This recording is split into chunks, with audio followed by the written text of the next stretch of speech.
Desta vez, atingiu novamente um alvo importante que está queimando ao fundo, e como os russos reagem, você verá no relatório de situação. 23 de junho de 2026, estamos no 5º ano e também no dia 121 desde a invasão em larga escala. Seja bem-vindo ao relatório de situação. No relatório de hoje, quase não vemos a linha de frente, mas analisamos o abastecimento no sul da Ucrânia e Crimeia, como as pessoas lidam e o que está queimando lá novamente.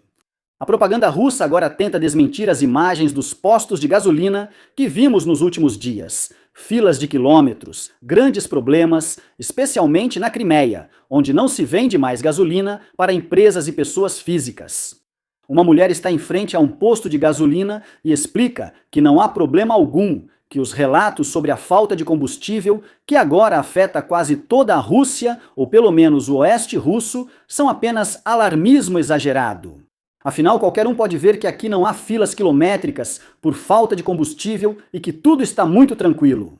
À primeira vista, isso soa quase convincente. De fato, não se vê uma fila longa, nem motoristas irritados, nem pessoas esperando com galões na bomba de combustível.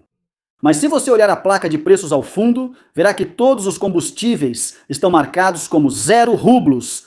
Claro que não há fila, porque nesse posto de gasolina não está sendo vendido combustível algum. A senhora queria provar que não há crise nenhuma, e para isso foi justamente parar na frente de um posto de gasolina fechado. E está fechado porque a falta de gasolina é tão grande que eles não conseguem vender nada. Isso é comunicação de crise russa em sua forma mais pura. Sem combustível, sem clientes, sem fila, então supostamente também não há problema.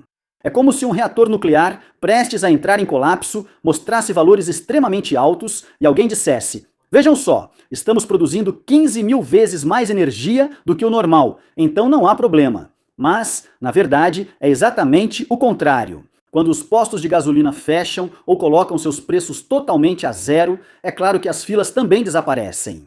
As pessoas continuam indo até o próximo posto, onde talvez ainda haja um pouco de combustível, e a fila simplesmente se desloca para lá. E é exatamente isso que vemos aqui. Autoridades russas e seus apoiadores seguem tentando minimizar as consequências visíveis da crise de combustível. Primeiro dizem que não há falta nenhuma, depois admitem que sim, que agora deveria haver algumas quantidades limitadas, mas que isso é restrito e não afeta todo mundo. E de repente não há mais combustível à venda e alguns postos de gasolina já estão sendo fechados em todo o país. E agora, um posto fechado sem combustível é apresentado como prova de que está tudo absolutamente normal. Se isso é o novo normal, nem quero imaginar como serão as próximas semanas. Mas isso já não é normal há muito tempo, porque quem fica muito tempo na fila, ainda mais com esse calor, acaba ficando irritado rapidamente. Foi assim que 2 ou 3 russos, como aqui no posto de gasolina, ou melhor dizendo, no posto de confusão, começaram a discutir e iniciaram sua própria operação especial. A situação ficou tensa quando um deles tentou pegar algo no porta-malas, mas aí o vídeo termina. Na Sibéria, caminhões-tanque chineses já começaram a aparecer, aparentemente trazendo gasolina para a Rússia. Isso é um desenvolvimento bastante absurdo. Muitas vozes pró-Rússia, e vocês devem se lembrar disso, passaram anos dizendo que a China apoiaria a Rússia no conflito com o Ocidente praticamente de forma incondicional. O grande irmão do leste, o urso e o dragão, e a amizade sino-russa, blá blá blá, e por aí vai. Na realidade, é exatamente o contrário. Eu e muitos outros blogueiros já havíamos sugerido esse cenário há alguns anos, ou até mesmo dito isso diretamente, porque a China, é claro, não vai ajudar a Rússia. Com as sanções ocidentais, Moscou precisou vender grandes volumes de petróleo bruto para a China, com descontos significativos, quase abaixo do valor de mercado.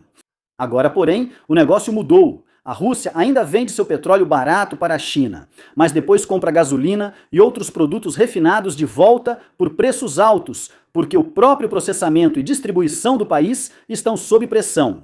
A China realmente ajuda a Rússia, sim, isso pode até ser verdade, mas não por amizade e muito menos de graça. Pequim aproveita a situação, compra barato e vende de volta justamente onde a Rússia tem necessidade urgente.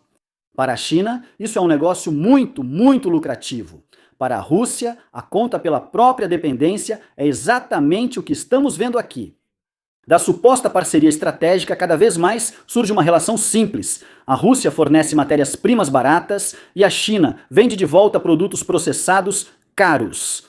Mundo louco ou simplesmente uma boa política comercial chinesa? E lembre-se disso, porque eu digo isso toda vez e repito toda vez, sempre. Se for falar sobre a China no relatório de situação, a China não é amiga da Rússia. A China trabalha, naturalmente, apenas para os próprios interesses. E a China não se importa nem um pouco se a Rússia está por baixo ou não. Sabe por que os ucranianos relatam muitas perdas de veículos russos? Veja, atualmente eles relatam mais de 600... Claro que essa é uma fonte pró-ucraniana, afinal é o Ministério da Defesa e o número certamente foi um pouco inflado artificialmente. Isso não pode ser descartado quando se trata de partes em conflito. Quando se trata de perdas do inimigo, um estudo de 2023 mostrou que os russos geralmente relatam perdas ucranianas 4 vezes maiores do que na realidade. Isso significa que se 10 veículos ucranianos foram destruídos, os russos afirmam que foram 40. Do lado ucraniano, as perdas geralmente são aumentadas em um fator de 1,25. Ou seja, se 10 veículos russos fossem destruídos, eles diriam que foram 12,5, ou então 3,5. Então, é um pouco menos do que indicaram, mas não há grande diferença em relação aos números russos. Agora você deve estar se perguntando: ei, Johnny, o que é isso? As perdas de veículos fazem sentido, já que os ucranianos estão atacando as rotas de abastecimento. E nos últimos dias, as perdas ficaram sempre entre 300 e 400 por dia. Ontem e anteontem, você nos mostrou que os russos continuam garantindo que os comboios sejam protegidos por equipes de defesa antiaérea contra drones. Então as perdas deveriam ser bem menores. Bem, em teoria sim, se a intensidade continuar a mesma. Mas o que adianta da teoria se a prática é mal executada?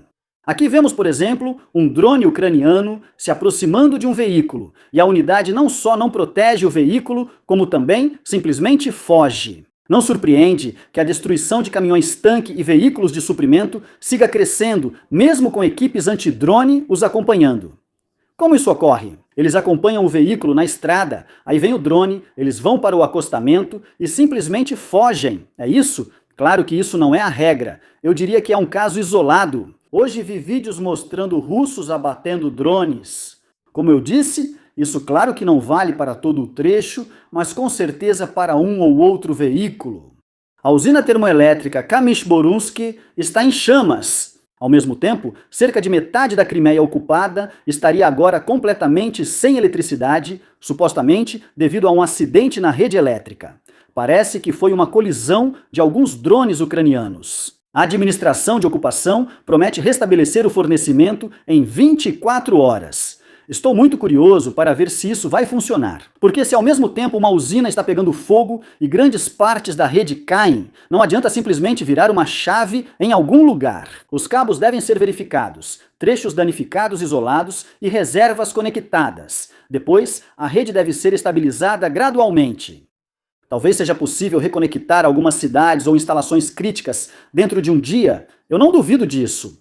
Mas restabelecer totalmente o fornecimento para metade da Crimeia em 24 horas soa mais como uma tentativa de tranquilizar do que como um plano de reparo realista. Isso é como dizer que é possível vencer a guerra na Ucrânia em 3 dias. Ainda mais porque a península enfrenta mais do que apenas quedas de energia. O combustível está escasso, acessos importantes estão danificados, caminhões-tanque precisam de escolta. E agora, uma parte do fornecimento de energia também falhou e não pode mais ser restabelecida. Lembra disso? Eu já relatei isso no boletim de situação anteontem, que há problemas com a eletricidade aqui. E esses problemas, ao que parece, ainda continuam e agora em uma escala maior. Perto da vila de Rostovny, a ponte ferroviária sobre o canal norte da Crimeia foi destruída. Ela já tinha sido atacada recentemente, esse agora é o segundo ataque. Na operação participaram forças especiais ucranianas e, segundo os ucranianos, também membros da resistência local. A ponte era uma das principais rotas ferroviárias de abastecimento para tropas russas no sul e na Crimeia ocupada. Após o primeiro ataque, os russos enviaram equipes de reparo e equipamentos pesados para a travessia danificada. Em seguida, ela foi atacada novamente. Agora, atingiu não só os restos da ponte, mas também a estrutura provisória construída pelos russos. Assim, a conexão é interrompida e sua restauração fica bem mais difícil. A Rússia agora precisa trazer mais equipamentos pesados e soldados ou transferir os transportes para outras rotas, mas restam poucas opções. Ambas as opções demandam tempo, algo que falta na logística, que já está sob pressão em vários pontos da Crimeia. Agradeço aos assinantes, membros do canal e à equipe Algol. Agradeço ao coronel-tenente-coronel René Kessler, Dietrich Ferdinand Meyerhofer. Inscreva-se, curta e comente. Até o próximo relatório.